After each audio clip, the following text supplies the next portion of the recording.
Good morning, everyone, and welcome along to the Blood Red Morning Bulletin, your place every weekday at 10 a.m. for the latest Liverpool FC news and transfer rumours. I'm Patrick Smith, your host for today. Once again, I'm joined by Liverpool.com writer Ben Boxshak. Ben, how's things? All good. How about yourself? Yeah, not too bad. You must be loving all the Szoboszlai news, although he isn't obviously playing yesterday because of his injury. But yeah, pretty buzzing times for you as a Hungarian, isn't it, Ben? Yeah, absolutely. It's exciting times, and I'm just looking forward to him being back on the pitch as soon as possible, hopefully. Yeah, as soon as possible. Hopefully he doesn't follow the long line of Liverpool midfielders who sign of injury problems that have been absolute disaster. But I think it's just a minor knock he's got, isn't it, as a bit of a precaution. But anyway, yeah, let's move into what we're talking about today, shall we? So we've got a few transfer rumours for you today. I think the main and most interesting one is basically Chelsea and Brighton struggling to make any form of agreement over potential transfers. Of course, the two players in question is Moises Caicedo, who Chelsea want to sign, and Levi Colwill, who Brighton want to sign. Now, both players, I'm sure you'll all be aware, Liverpool are interested in. There's been multiple reports of transfer rumours between the two. I mean, it's surprising, to be honest, because Chelsea and Brighton have worked so well together, haven't they, in recent years? But I mean, we've seen Cucurella, Graham Potter, I'm trying to think of Lamptey, Gilmore, I mean, Colwill himself, all moving in opposite directions. Now, these clubs clearly aren't agreeing over their fees for transfers. I think Brighton, according to The Guardian, want 100 million for Caicedo. Chelsea bid 70. It's kind of the same situation for Colwill. Now, do you think, Ben, this could potentially give Liverpool an opportunity to move in for either player or both players? Because if they can't agree on it, maybe they'll, start looking elsewhere and get someone else a better deal just to, annoy the other club. I think I hate to be a bit pessimistic, but if we are talking about 100 million for Caicedo, then you have to say, no, there's no chance Liverpool will pay that either. If Chelsea are not willing to, Liverpool certainly won't.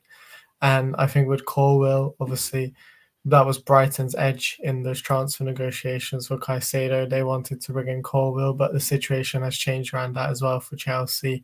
With Fofana's injury, it seems like they'll probably need Colwill, and that's probably why negotiations have stalled as well, because they were kind of hoping to use Colwill as a make weight for that transfer fee. But I think now they need him, so I can't see Liverpool getting him either, unless it's extortionate fees, which we know Liverpool are unlikely to pay, even with the Fabinho and Henderson money coming in. That's just not enough, given the fact that I think Liverpool need probably two more midfielders at least, and a left-sided centre back. So yeah, unfortunately, I can't see anything happening with this.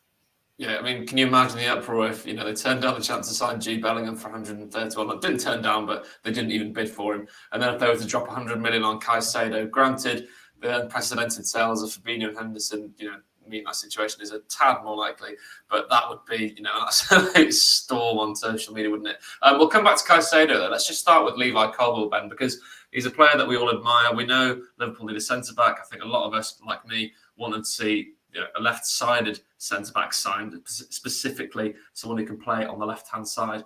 But Wesley Fofana's got a big injury, isn't it, at Chelsea? So it looks like they'll be even more reluctant to sell Colwill, won't they? Yeah, it's looking really tough. I mean, as much as we're all keen on him, and I think he would be open to the move as well, knowing the fact that he used to be a Liverpool fan, he used to look up to Steven Gerrard. But I think just given the Chelsea situation in terms of who's available for them at centre back, I just can't see it happening. I can't see them letting him go, especially to someone you would say is a rival for where they want to be in the top four. So I can't see it happening. It's very unlikely, even though I think he is the kind of perfect fit for Liverpool. Even if you look at the numbers in terms of what he does best, he wins his aerial duels, wins a high volume of defensive duels as well. And on top of that, he's really comfortable on the ball and likes to make those switches similar to Van Dijk. Physically, he's built very similar to him. So yeah, it ticks a lot of boxes, but unfortunately, Liverpool maybe should have scouted him a bit earlier and stopped him going to Chelsea, and then this would have been a different story. But right now, I think it's impossible. Yeah, I mean, as you look today, he's the perfect signing, isn't he? There's so many things that suit him at Liverpool. But of course, Pochettino, we're thinking the exact same at Chelsea, because the way, Poch's side played definitely at Tottenham, really good progression for the back. Ball playing centre halves is what he had in Vertonghen and all the world. So I'm sure he'll be keeping all of Colwill because he ticks that box, doesn't he? For the way Pochettino's going to want to play at Chelsea. And of course, a homegrown player.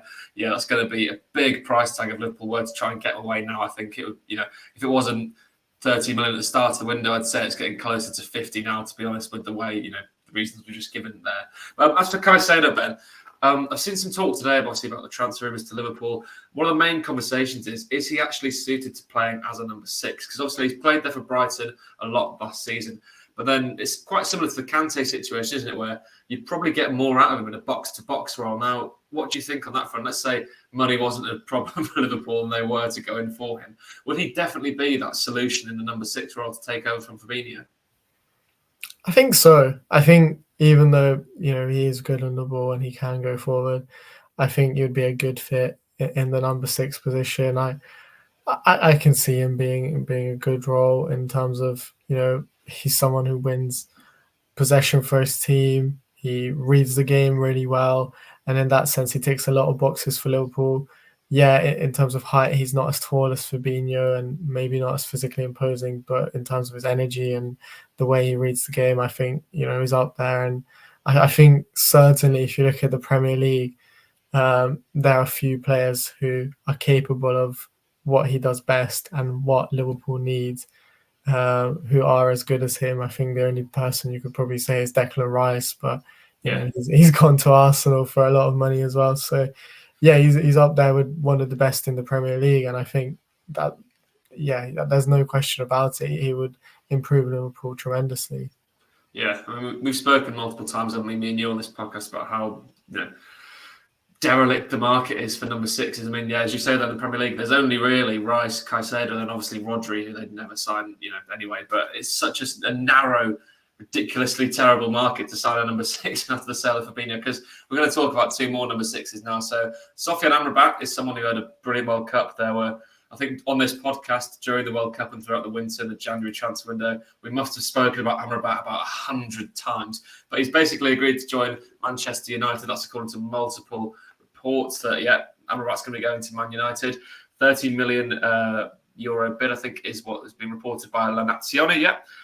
Ben, what do you make of this one? Have Liverpool potentially missed out on a Jurgen Klopp build player in Amrabat, or do you think maybe this is a transfer that's a lucky one to avoid off the back of a World Cup? I think it's the former, really. I think this is a really good transfer. I'm a fan of Amrabat. I think I mentioned Caicedo's quality in terms of winning the ball. Amrabat is similar in that sense. He's good defensively. We saw that at Morocco. I mean, albeit he was playing in a very defensive system, so his numbers will have been skewed a little bit by that. But he is really good defensively, and I think he's really underrated in terms of bringing out the ball in possession. He is someone who's pressure resistant. He makes really smart passes, very progressive passes, and I think United have got a really good player, and I'm surprised Liverpool weren't interested. I think the only thing that I would say is maybe pace-wise, he wasn't necessarily the right fit for Jurgen Klopp's system, but all in all, I think this is a really good signing for United. Yeah, I think the key thing as well is he's a quarter of the price of Caicedo, and he's obviously a lot older. I mean, one of the main problems I think with this Liverpool midfield rebuild, we all said it needed to happen, but I think a rebuild means you change 3 or 4 players, not the entire midfield, because there's basically no senior players left in there apart from Thiago as things stand if Henderson and Fabinho do go. So I think the signing they should make, ideally in the number 6, would be someone maybe just out of Jurgen Klopp's typical age range for signing players. That sounds weird to say, but I mean, someone more in their late 20s, a bit more experienced, a bit more physical, rather than chucking in a load of 19 to 23-year-olds in a new midfield. It's a bit of a recipe for disaster for that one. So maybe they'll regret the Amrabat transfer, but of course we'll all be hoping that he flops at Man United, won't we, listening to this podcast. Anyway, so the last player we'll talk about is another number 6. It is Romeo Lavia. I mean, he's basically been the main target for Liverpool, hasn't he?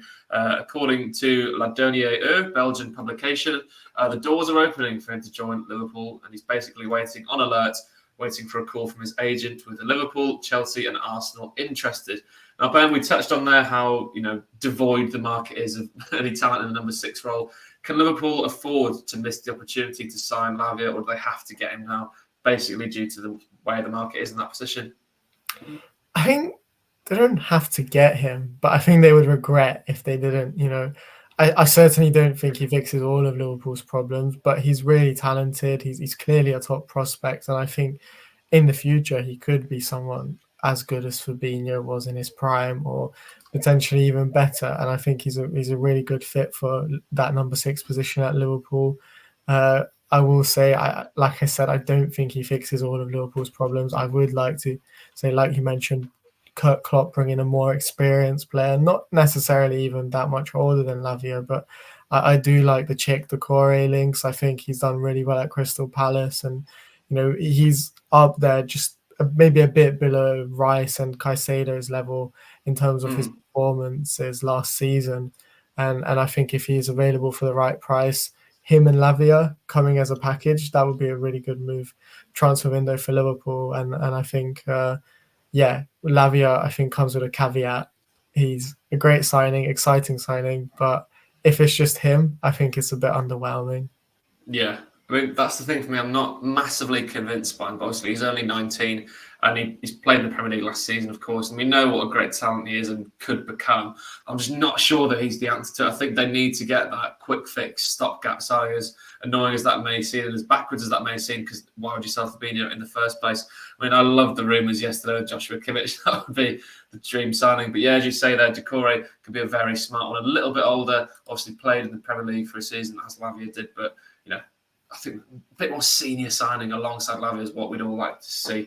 But anyway, yeah, I'm sure this will develop over the next couple of weeks. After Liverpool have completed their German training camp, I'm sure attention will now turn to some more transfers ahead of their Singapore pre-season leg. But yeah, hopefully they can get something across the line, because they definitely need a couple more midfielders. I'd like to see 3 midfielders come to the door, to be honest. But yeah, anyway, for all the transfer rumours and updates on transfers, everyone, make sure you subscribe to us here on the Blood Red channel. We're live every weekday at 10 a.m. We have daily podcasts, so make sure you subscribe to us, whichever platform you get your podcasts from. And of course, our brilliant writers like Ben over at Liverpool.com and the Liverpool Echo website and socials. Make sure you're following all of those for the latest articles and updates on everything Liverpool FC and, of course, transfer rumours. But yeah, for now, thanks for joining me, Patrick Smith, and Ben Boxshak on the Liverpool News Daily.